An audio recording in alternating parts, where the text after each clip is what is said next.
अस्सलामुअलैकुम dear students. आज जो हमारा टॉपिक है वो है मेजरमेंट्स फार्मूलाज। अक्सर स्टूडेंट्स को ये मुख्तलिफ शेप्स मैंने बनाई हुई हैं, इन शेप्स के फार्मूले याद करने में बहुत मुश्किल पेश आती है। आज की इस वीडियो में इंशाल्लाह मैं आप लोगों को फार्मूले याद करने के आसान तरीके भी बताऊंगा। इसके अलावा आपको ये बताऊंगा कि ये हमारी प्रैक्टिकल लाइफ में कहाँ पे यूज़ होते हैं। देखिए, सबसे पहले हम स्टार्ट करते हैं रेक्टेंगल से। पहले तो आपको ये समझना है रेक्टेंगल क्या है। जैसे देखिए, मेरे पास एक पेज है, रेक्टेंगल शेप में है। अब रेक्टेंगल शेप क्या होती है? जिसकी टू साइड्स बड़ी होती हैं और टू साइड्स जो होती हैं वो छोटी होती हैं, इसे रेक्टेंगल शेप हम कह देते हैं।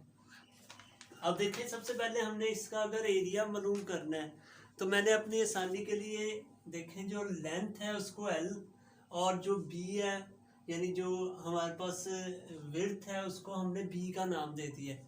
अब जब भी किसी भी चीज़ का आपने एरिया फाइंड करना हो तो उसके लिए हमेशा ये फार्मूला यूज़ किया जाता है। जो भी उसकी लेंथ होगी और जो उसकी विड्थ होगी, हमेशा आपने उसको क्या करना है, मल्टीप्लाई करेंगे तो एरिया फाइंड हो जाता है।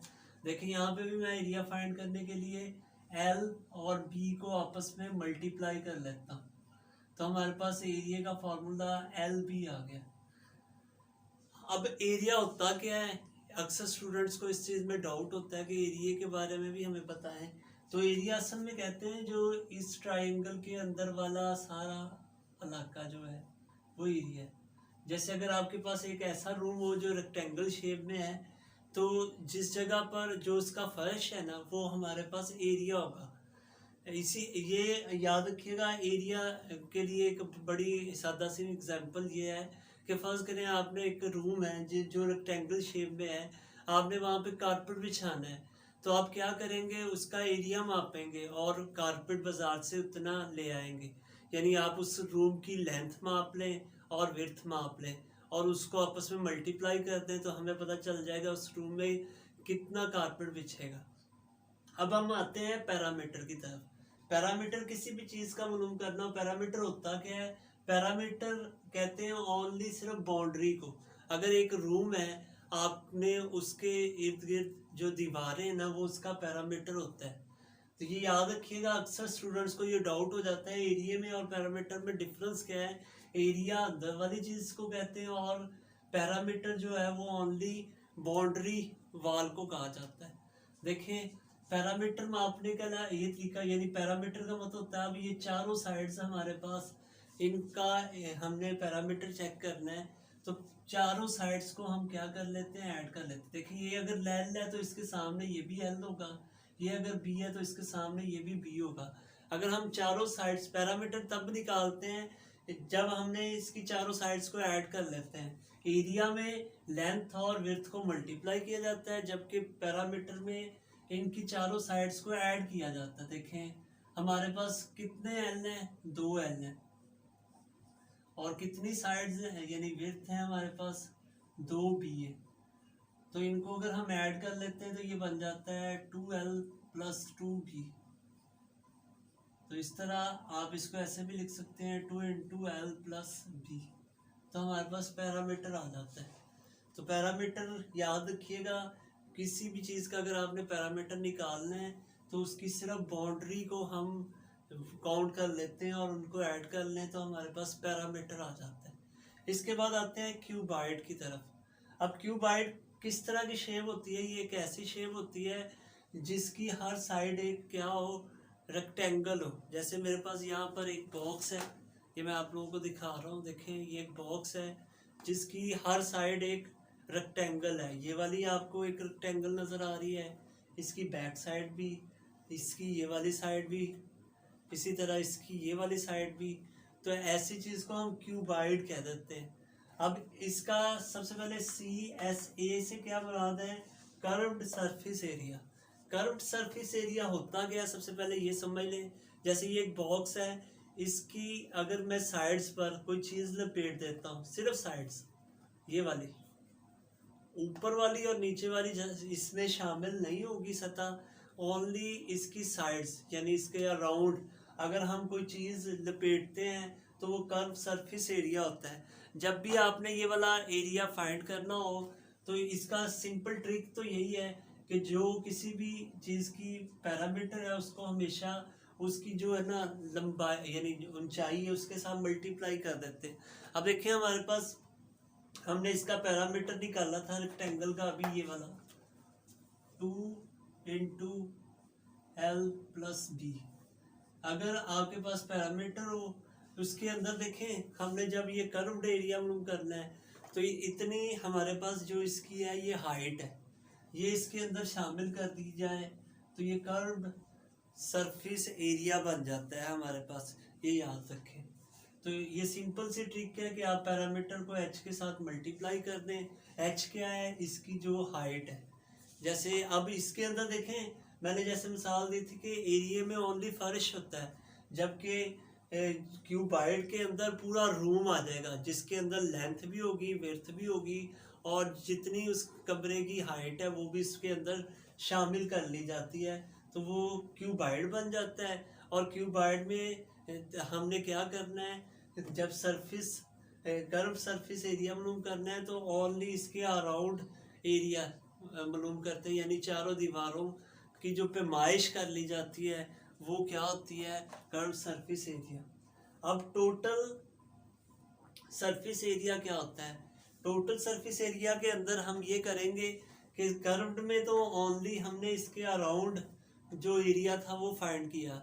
अब कर्व्ड के अंदर टोटल के अंदर ये ऊपर वाला एरिया भी हमने फाइंड करना है और नीचे वाला भी और ये चारों दीवारों का भी, तो ये टोटल सरफेस एरिया बन जाता है। अब देखें ये निकालते कैसे हैं, इसको निकालने का इजी ट्रिक देखें कि हमारे पास एक तो इसकी लेंथ होगी और एक इसकी विड्थ होगी, यानी हमने सबसे पहले ये वाली चीज़ का एरिया फाइंड, अगर ये वाली चीज़ का एरिया फाइंड करते हैं तो इसके अंदर देखें लेंथ और विड्थ है, लेंथ और विड्थ आ गई। लेकिन अगर ये एक इस साइड की है तो इधर वाली साइड का भी मालूम करना है, ये डबल हो गया। उसके बाद देखें ये वाली साइड आ जाती है हमारे पास, जिसमें एक तो हाइट शामिल हो रही है और दूसरे नंबर पे इसकी लेंथ है। तो हम और ये भी देखें इस तरफ भी है और इस तरफ भी है, डबल होगी। इसके अंदर हमारे पास लेंथ और हाइट है और डबल है, इसलिए इसको हम इस शक्ल में लिख देते हैं। उसके बाद रह गई ये वाली साइड, अब इसके अंदर एक तो हाइट आ रही है और एक विड्थ आ रही है और ये भी डबल होगी, ये वाली साइड है और एक ये वाली साइड है, तो हम इसको एल और एच का नेम दे देते हैं। अब देखें इनमें मजीद अगर हम 2 कॉमन ले लें तो ये एल बी एल एच और हमारे पास तीसरी जो चीज़ थी हमारे पास वो क्या आ रही है, एल बी बी एच यहाँ पे आएगा, सॉरी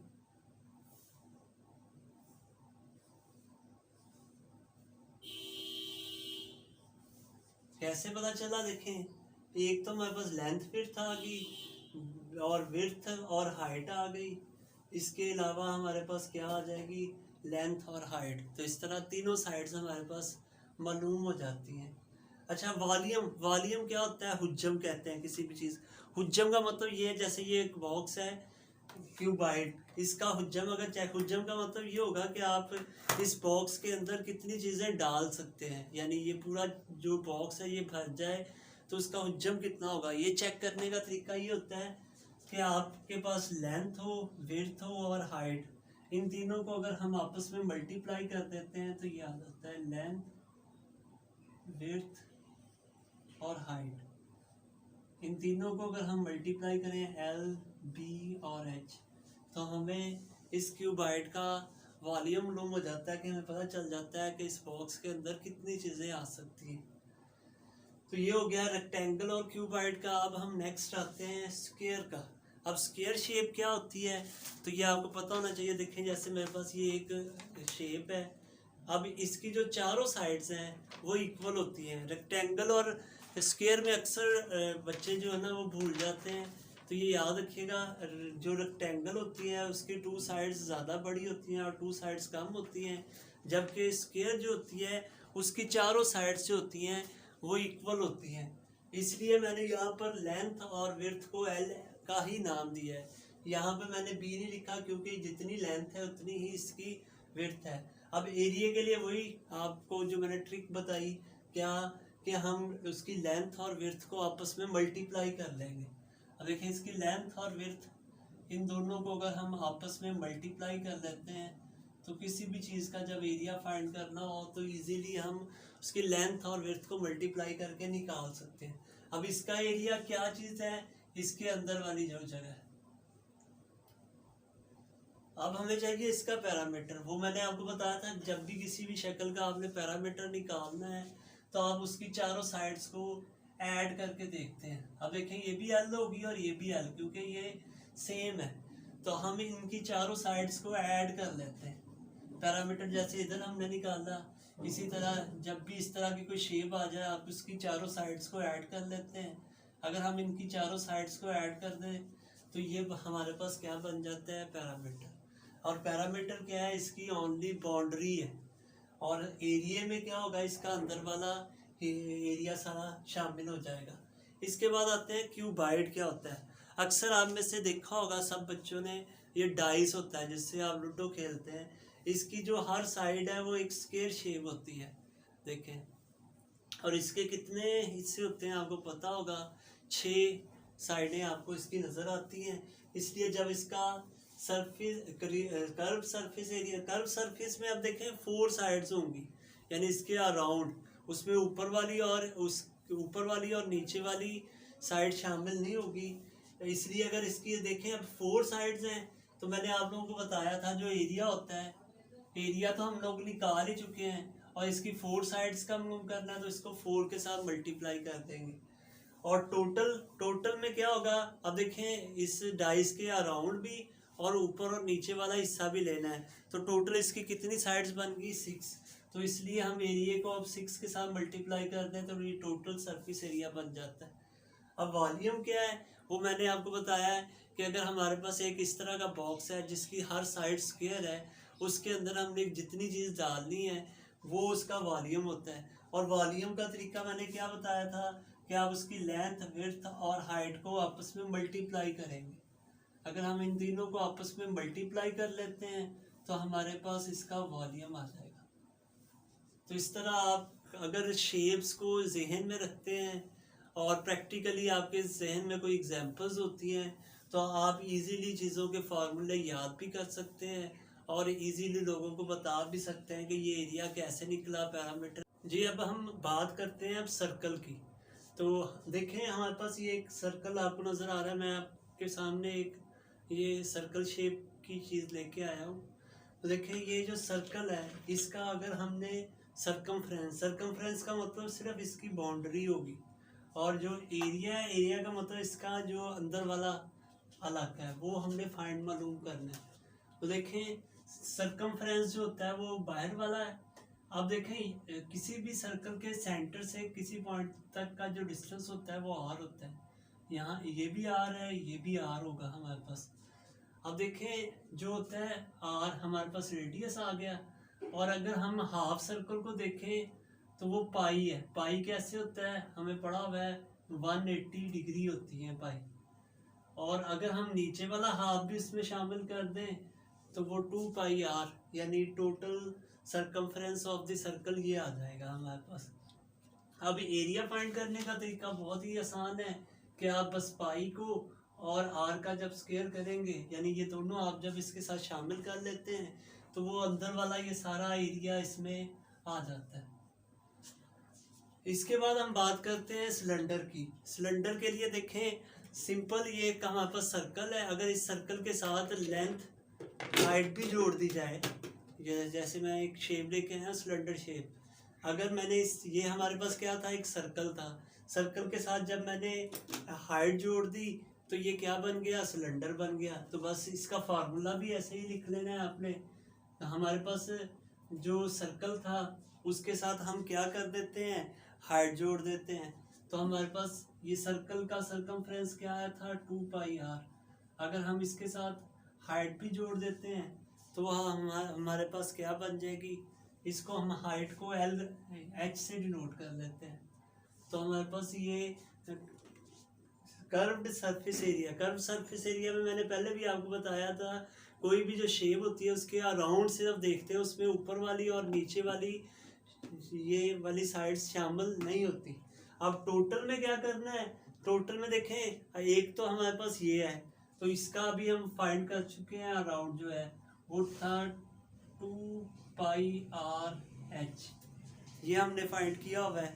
अब इसके साथ क्या शामिल करना है, देखें अराउंड के साथ ये ऊपर वाली और नीचे वाली साइड्स शामिल करनी है। अब हमने पढ़ा है सर्कल का जो एरिया है वो किसके बराबर होता है, πr² के। अब देखें मैंने ऊपर वाले सर्कल का एरिया भी शामिल कर दिया, नीचे वाले का भी करना है, तो इसलिए हम इसको 2 के साथ मल्टीप्लाई कर देते हैं, ये ले फार्मूला बन गया। अब आप मजीद इसको सॉल्व करना चाहें, इसमें से कॉमन लिया जा सकता है, वो क्या है 2πr कॉमन ले लें, अंदर इधर h रह जाएगा और इधर r रह जाएगा, तो ये टोटल सिलेंडर का जो है वो क्या बन गया, सरफेस एरिया बन गया। अब वॉल्यूम क्या होता है, वॉल्यूम मैंने पहले भी आपको बताया है कि आप देखिए ये इस डिब्बे के अंदर कितनी चीज़ आप डाल सकते हैं, वो इसका क्या बनेगा, वॉल्यूम बनेगा। अब वॉल्यूम निकालने का तरीका क्या, हमने पहले भी पढ़ लिया है कि उसमें क्या करते हैं, हम एरिया को के साथ हाइट जोड़ देते हैं। अब देखिए एरिया हमारे पास क्या आया था, πr², अगर हम इसके साथ हाइट भी शामिल कर दें तो हमारे पास इसका वॉल्यूम आ जाता है। तो इस तरह आप अगर चीज़ों की शेप्स और उनकी प्रैक्टिकल एग्जांपल जहन में रखेंगे तो फार्मूले आपके लिए याद करना इंतहाई आसान हो जाएंगे।